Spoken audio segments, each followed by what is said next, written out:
And welcome everybody to Relentless Dota, where we have a game of 5 on 5 as usual. We've got on the Radiant side Underlord, a surprising Shadowfiend, Zeus, Ricky, and Storm Spirit. Storm Spirit picked second and ended up going to the mid lane. Shadowfiend was unsure who to play and then decided to go safe lane. Then after discussing which hero to pick, it was determined that Shadowfiend was by far his best hero, and so the decision was made to play Shadowfiend in the safe lane, which is unconventional, but at the 1500 MMR level, really not a big problem. People way overthink what lane they're going to go to, what hero they're going to play. At the 1500 MMR level, what really matters is whether or not you can play your particular hero well. Here we've got Ricky scouting out the bounty rune, which helps because when they decide to send 3 to get the lower bounty rune, Underlord simply does some damage, backs away, and Ricky picks up their bounty rune, and so bounty runes end up split 2-2. Let's check out the last hits and denies in the laning phase. We've got Shadowfiend bottom with Zeus as a support up against a sniper. Now why is sniper alone? Because the enemies decided to tri-lane. Normally that might be a good idea, but they're tri-laning against an Underlord, which is pretty much impossible, because Underlord can simply nuke waves, stay too far away, is too tanky to take down quickly, and so while Ricky starts off here, he ends up moving away and leaving it to a 1v3 tri-lane, where the Jug manages to farm pretty well, but he completely wastes the time of the Slaughter and the Crystal Maiden, causing them to have a horrible game later on. At the same time, we've got this 2v1 against Sniper. They've now pushed him all the way back against his tower, and Sniper, though he's very good mid, actually doesn't do that much damage with his right click to start the game. So by pushing him under tower, you can actually force him to miss an awful lot of last hits. It becomes very hard to last hit under tower as a sniper. Normally he doesn't have to because he can just shove out the waves using shrapnel, but now in a 2v1 situation, he can't really compete with Zeus and Shadowfiend shoving the wave back in. We do seem to have Zeus and Shadowfiend both competing for farm. You'd rather one be picked as the main carry and the other one not. But in this particular case, it seems to be working out. Sniper has gotten a minor level advantage. He's now 3 against them being level 2. But the truth is, that doesn't matter all that much, because unlike a lot of other heroes, Sniper requires gold more than it requires experience. A level 6 Sniper doesn't get some incredible ulti like Chronosphere or something else. He just gets the ability to snipe somebody from far away with one shot. On the other hand, if he was able to acquire gold, he could pick up some serious equipment and then triple or quadruple his damage very quickly, and in this case that's not happening for him. Now let's flip that all around. If we go back up to the top lane, we've got Underlord not acquiring all that much farm. Let's see where he's at. He's only got 5 last hits. He still hasn't acquired anything other than a soul ring. But as Underlord, you really don't need that much gold. What you need is experience. And this is the first time they've managed to kill Underlord. It's 4 minutes in, and they're running a tri-lane. So Underlord has 2 levels on the Slaughter, 1 level on the Jug, 1 level on the CM. Now, is Jug getting an amazing amount of farm? Doesn't really look that way. Right now, he's sitting on a wand and his starting items. So yeah, he's saving up gold, but he hasn't acquired anything, so the tri-lane up to 5 minutes into the game has accomplished nothing. CM is forced to just buy tangos and regen so that she can keep, nuking waves and whatnot in order to help Jug farm, but again, Jug's not getting huge farm. And Slaughter bought an and is doing nothing with it.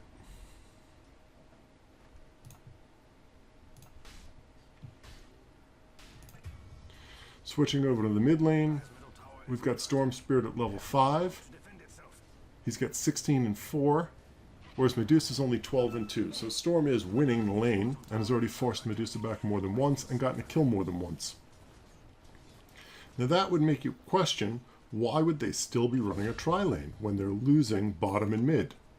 Jug thinks he's winning top because he's getting farm, but they're not winning top because that farm is really split between 3 people. It's all going on to the Jug, but the other 2 are getting nothing out of that lane. Storm Spirit takes the wave under tower. Let's see how well he last hits under there. Not bad. He's already got his bottle, and Medusa's got her Aquila. Now finally Slaughter rotates. We're 6 minutes and 20 seconds in, and he's rotating in on a Storm Spirit who's already level 6 and who can get away. Had they made that rotation 2 minutes earlier, Storm wouldn't be 6, Storm wouldn't be able to get away. Value Shrine for the 2 heroes, and they go back to their respective spots. In the meantime, we've got a commanding lead now for the Shadow Fiend. I'm sorry, not a commanding lead, they're about even, and Zeus rotates mid. They pick up a quick kill on Medusa.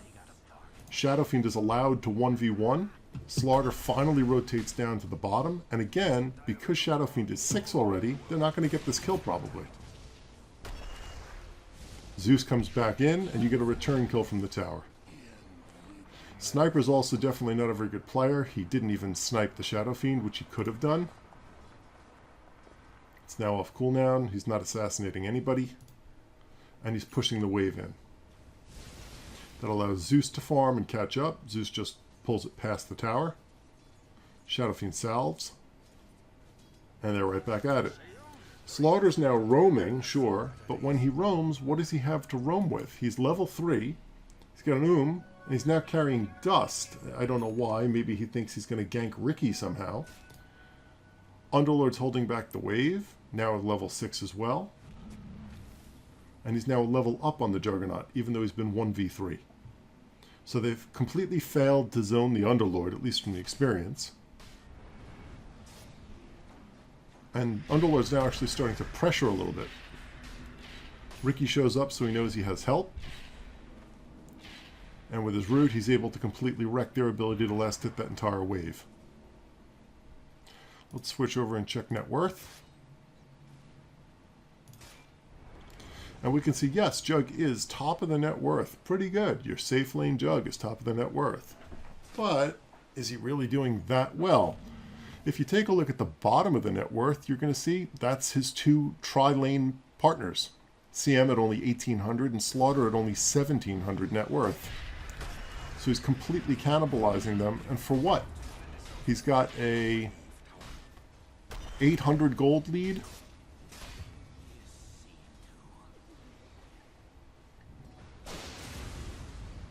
On the Underlord. And as Underlord scales, that gold lead is going to evaporate. It always does. 3 of them protecting 1, doing nothing. Again, that's another kill on the sniper by Shadowfiend. Now a kill by Zeus. Another kill. And suddenly these numbers are starting to warp very quickly. Zeus is now top of the net worth. Everyone else is bunching up, except for Slaughter, who's way down at the bottom. Ricky and CM. When we go to check kills and deaths, Zeus roaming has picked up 4 kills and 3 assists. Jug's got a total of 2 kills and an assist. Everyone else is pretty well the same, except look at Medusa. She's 0-3. What would have happened if they broke up that trilane sooner and sent someone mid to help Medusa? She's really their late carry. Sure, Jug's in the trilane, but late game they're going to need a fat Dusa, and they're not going to get one. She's got a level advantage mid. As far as items, though, she's still just on Boots and Aquila. Storm Spirit's got Boots. He's got a bottle. Null Talisman. He makes some item progression mistakes later on, which we'll get to. Now we finally got CM rotated. But where's Dusa going? She's going to jungle. So CM is rotated, and suddenly CM is your mid laner. She has no kill potential whatsoever on the Storm Spirit.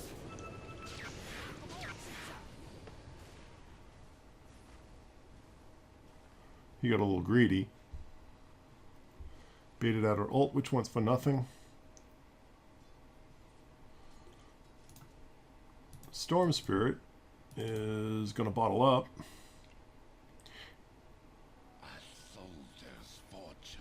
And you would think he would have better farm mid than he's gotten with those kills.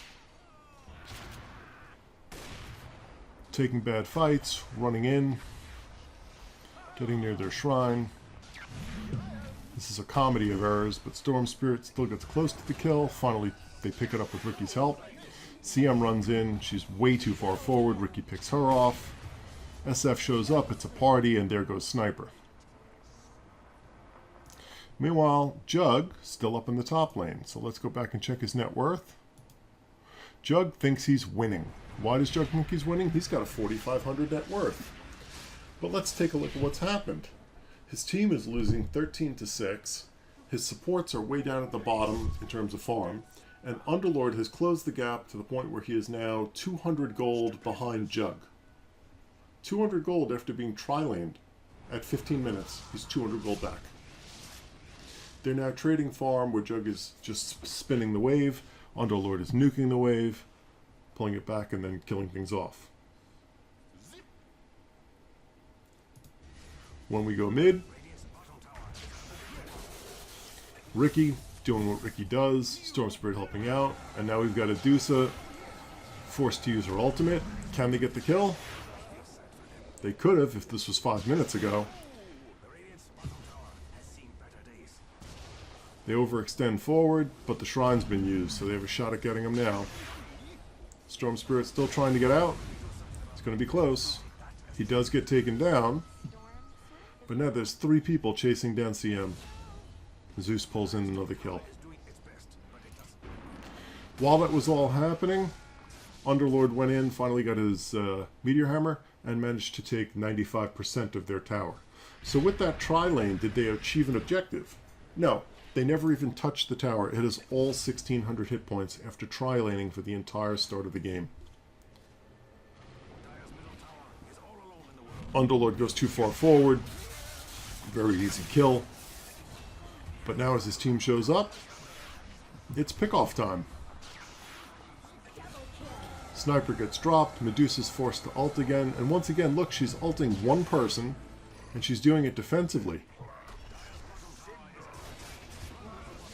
Jug finally manages to get a kill by using his ult, and let's take a look. As far as last hits go, Jug has 3 more last hits than Underlord after tri-laning.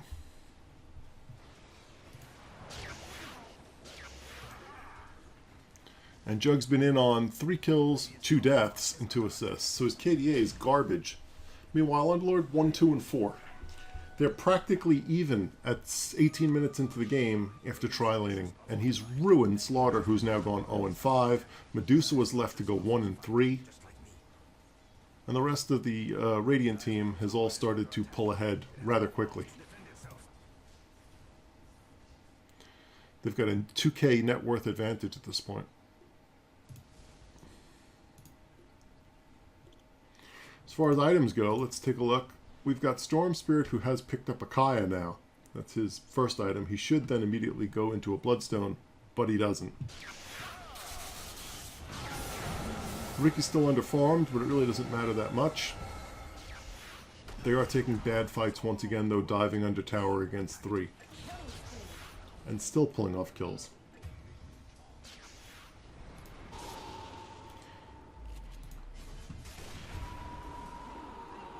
That's a big kill by Sniper, who's gone 4 staff.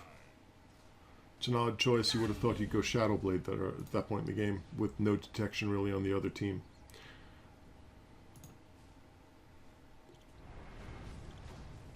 Zeus can spot invis, so maybe that's his thinking.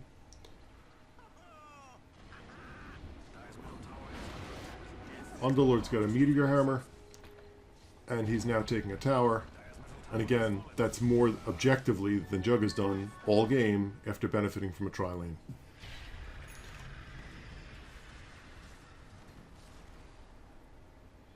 Continuing to push the mid lane as Jug goes top lane looking for a kill.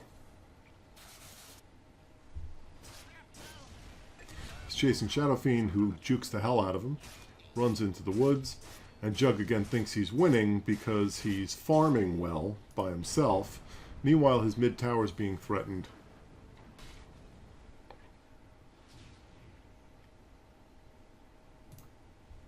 Medusa has now picked up a Mask of Madness, so she's finally starting to get the correct items. Ricky runs under a ward and gets owned. It's a tough Ricky game. He picked them after Slaughter was picked, which is a rough thing to do. He has a pretty good game, but Slaughter really should be able to just keep ulting him over and over again. As far as lanes and towers, the lanes are pushing out in all 3 lanes. Dire's managed to take only the mid tower, whereas Radiant has taken both the mid T1 and the bottom T1 and bottom T2, and the top T1 is almost down. As you can see, the map is tightening, and Dire is forced to jungle. Now, the jungling normally wouldn't be a problem, except that you've got a Medusa who desperately needs all the farm she can get, and a Jug who wants all the farm he can get. Between the two of them, there just isn't enough jungle camp farm for them to go around. Jug's now looking to chase down, and he does kill the Zeus. That kill's worth 521 gold, so it was a substantial gold swing.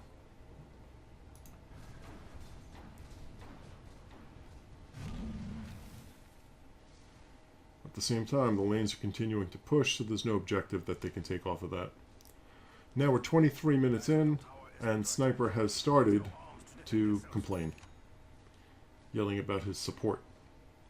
That's not particularly helpful, and when we take a look at Sniper, he's not exactly wrong. He's got 6,700 net worth compared to a Jug with 10,000 net worth, but Sniper was left 1v2 in the off lane, which is a very odd choice for him to have gone Sniper, and also odd to leave him alone like that. He's now forced to play Jungle Sniper, and as we've seen in previous videos that are on this channel, Jungle Sniper isn't a thing for a reason. Radiant starts to push top. Underlord signals for everybody to leave, but not everybody comes. That's unfortunate because the plan was to go bottom and push. And as you can see, had the other two come with them, it would have been 5 on none going straight into the T3 right now. Instead, it's 3 on none, but Sniper and Jug can TP back, and any attempt at pushing that lane fails. Had it been 5, Medusa wasn't there yet, Slaughter wasn't there yet, and the whole team could have been. They then turn this around because nobody came through, and the team has to abandon the assault and leave. As Underlord, I was saying, everyone come with me. People just refuse to run towards me. Now we've got Storm Spirit defending the tower toward the bottom. Jug uses his spin. He's got a 2-level advantage at this point. And he does take a tower. So we're 25, 26 minutes in, and Jug has now finally taken an objective.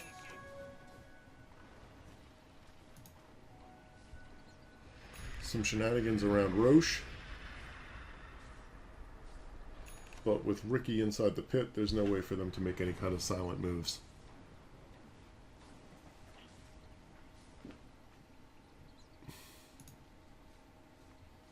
Here we've got Dusa farming. Ricky scouts are out. That's a very high value kill. But there's 5 of them there with dust.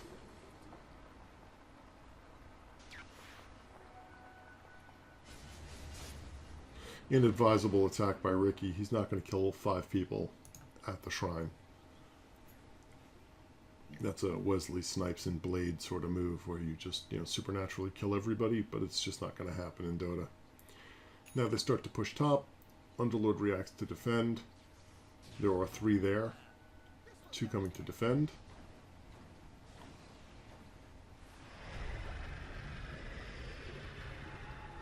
SF goes in hard. Drains Medusa's mana. And the 3 of them get a very big kill on what was a pretty fat Medusa, catapulting SF ahead of Medusa. Safelane SF showing up strong, heads back in, pulls down 2 more kills.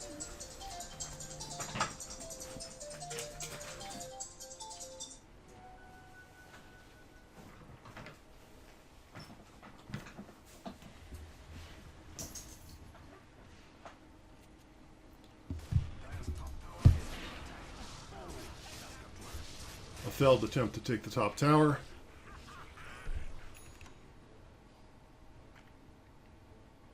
And an overreaction by Sniper, who acts like now they're suddenly winning when in fact they're still losing. They've got a 1k gold advantage, but it's not a big enough advantage at this point in the game for the way the game's been going. They're still down 6 kills. Jug now starts to pressure, but everyone on the Radiant side stays completely calm. Why? Most of the lanes are being pushed, so there just isn't that much they can take in terms of objectives. They smoke out of the pit, and Jug decides he's going to make a move to go take Roche.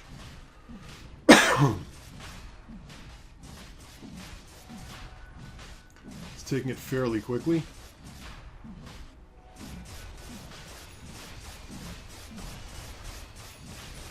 The whole team arrives. Radiant realizes what's happening. SF gets off a pretty big attack to start the fight. Immediately kill the Aegis. And Sniper actually comes in and makes a nice play by coming in late to the fight. By being late to the fight, he's allowed to pick everybody off, and nobody goes on him until the very end when SF finally gets the kill on him.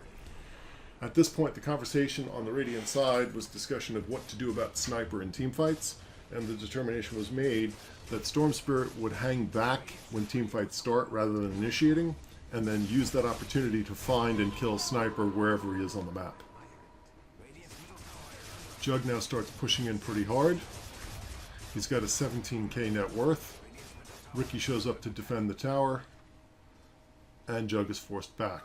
So once again, yeah, they got some kills. Yes, they did get some more of a gold lead. Jug is getting pretty fat, but at the same time, they're not taking objectives because the lanes aren't being pushed. Medusa floating around by herself up top. Ricky scouts her out.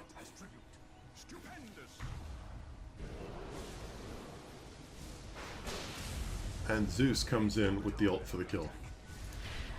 The fight continues. Underlord spotted Slaughter. Storm Spirit comes in late. And another kill is made. Where's Jug during all this team fighting? Well, he's over here winning the game by getting some more farm for himself. You've got a selfish Juggernaut who's managing to get himself fat in the thought that he's going to suddenly 1v5 everybody, while his team struggles all over the map.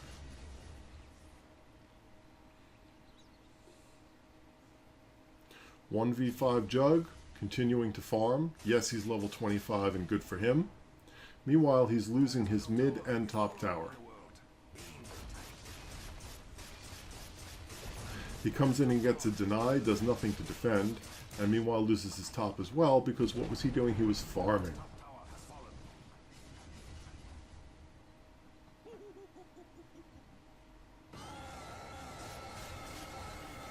Now, as you can see, Jug is by far the highest net worth, and Medusa's second, but only a couple hundred, even less, only 20 gold ahead of the SF, who now surpasses her. So Jug is now the only character on their team who's got serious farm, and yet, look at the map. Radiant still holds all 3 of its T2 towers. So where are they going to continue to farm now that the map has been shrunk?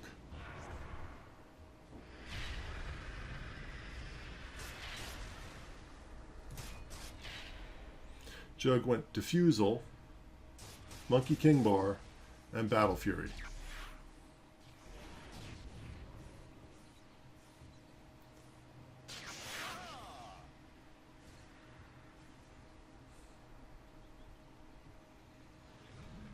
He doesn't have anything that would allow him to stun or do anything to hold anyone still, and he's going to be up against some very slippery enemies. We've got Shadowfiend with a Shadow Blade. We've got Storm Spirit with the ability to ball lightning away from anything. We've got Ricky, who can also go invis. We've got Underlord, who's the tankiest character on the map. So who exactly is this Juggernaut going to assault with his 1v1 build? Here he goes on Ricky. Comes back in on Ricky.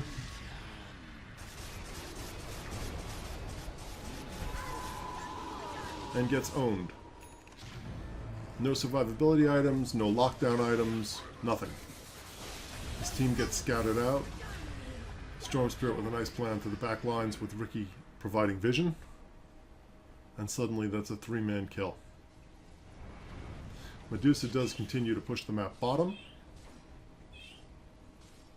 And we can see the farm is very evenly spread. It's almost a 4-core strategy for Radiant. Team starts to push forward. Underlord realizes he's got to go do something about these towers.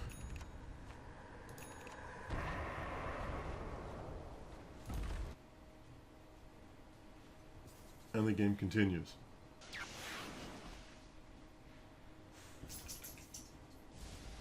We're now 37 minutes in. And those two supports that spent the entire early game doing nothing but trying to help Jug are 2,000 and 3,000 below the next lowest value.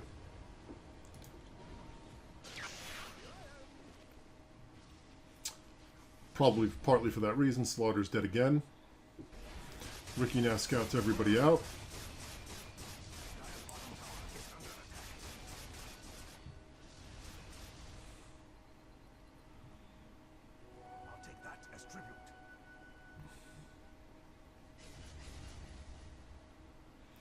And as you can see, Jug is still farming on the map, but the rest of his team has slowed their farm tremendously. They're all quarantined back here, unable to push past this line.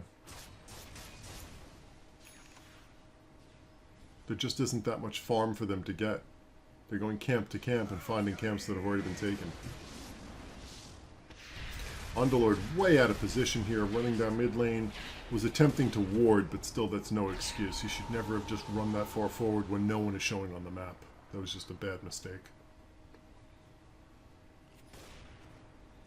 We can see though that the gold lead is now 1,000.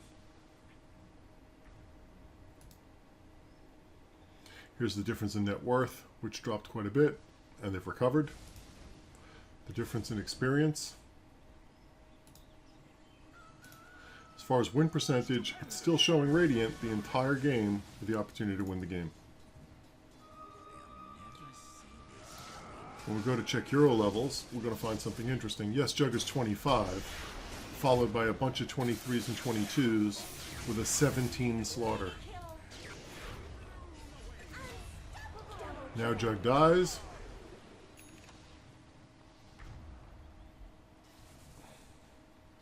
And with Jug dead for 82 seconds, yes, he has buyback, the rest of his team is completely screwed. Radiant's top tower is under attack. 3 down. No longer Radiant's middle tower is under attack. Medusa uses her ult. Shadowfiend simply walks it off. By the Radiant. Comes back in and goes for the 1v1. They're going to man fight. Medusa's running. Sniper shows up to help. Meantime, Underlord is pushing out the lanes. And so once again, the lanes are all being pushed. And even if Dire does win a team fight, they won't be able to take an objective from it. Regenerate. Shadowfiend now inexplicably decides to try to solo the T3 tower. And quickly has to move out. As far as lane clear, you've got Zeus spamming lanes, you've got Underlord clearing waves, you've got the ability for Storm Spirit to clear waves. Storm Spirit now has a Lincoln Sphere, which is an interesting choice because it doesn't really do much to protect you from Juggernaut's ult. When he decides to Omni Slash, that's not on a target. Oh, it is unit targeted, but it only protects you from the first slash. Once it gets ticked off by whatever else, the remaining slashes still hit you. So Aeon Disc is a far better item against Jug's ult. And you'll see Underlord eventually is building an Aeon Disc. It's now coming on the courier, as a matter of fact. With that, Jug's ult is pretty much neutralized. Here we're going to see probably the biggest fight of the game.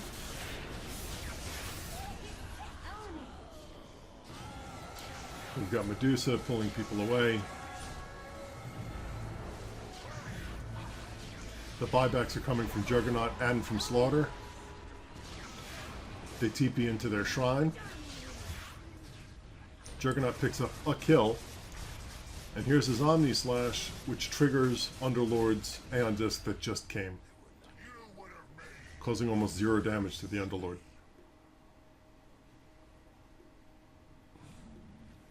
Good game starts coming. End game starts coming from Slaughter, who has had a horrible game because he wasted all of his time trying to trilane an Underlord.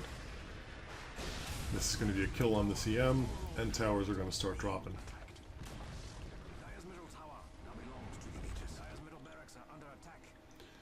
Sniper now pauses to try to grief, I guess. And the assault resumes. Now there is a buyback on Medusa, she doesn't use it. And there's a buyback on the CM, but she's decided to actually abandon the game at this point. The team smartly does not go for megas and instead pushes straight through for the throne, forcing damage onto the Ancient. Slaughter does come back out, but at level 17, what's he really going to do? Storm Spirit just pulls him in and kills him. And that's the end of the game. The point here is this: if you're playing Juggernaut and you think you're the only person on the map that matters, and you think that you're having an awesome game, which he did, and he said in the chat after the game how great he was. He went 13-7-7, which is a fine KDA, but he completely gimped his CM, who went 5-10-7, and his Slaughter, who went 2-16-18. By wrecking them, having them trilane against somebody that they were unable to zone, instead of sending them to go help his 3-6 Medusa or his 8-11 Sniper, what he ended up with was one very strong hero on a map in a 5v5 game. Had they all done what they were supposed to do, instead of sacrificing everything just to try to feed their greedy Juggernaut, they may have had a chance to win the game. Instead, 2-7-17, 11-3, 13-9, 9-9, and 14-4. Now the 2-7-17 is also misleading because Underlord pulled in almost 6,000 building damage. And most of that was on towers because they didn't even take barracks. They took one set of racks and then skipped the other two and went straight for throne. That's basically how the game went. Oh, and how did the Safelane Shadow Fiend do? 11-3 and 14, highest net worth. 26,000 damage done, 4,500 building damage. By changing the way that the Shadowfiend would normally play and agreeing to go safe lane and compromising to work within a team structure, Shadowfiend ended up probably the MVP of the game. And by refusing to do all those things and just playing the greedy, tri-lane, help me get everything I want kind of a game style, Juggernaut actually gimped the rest of his team and ended up losing.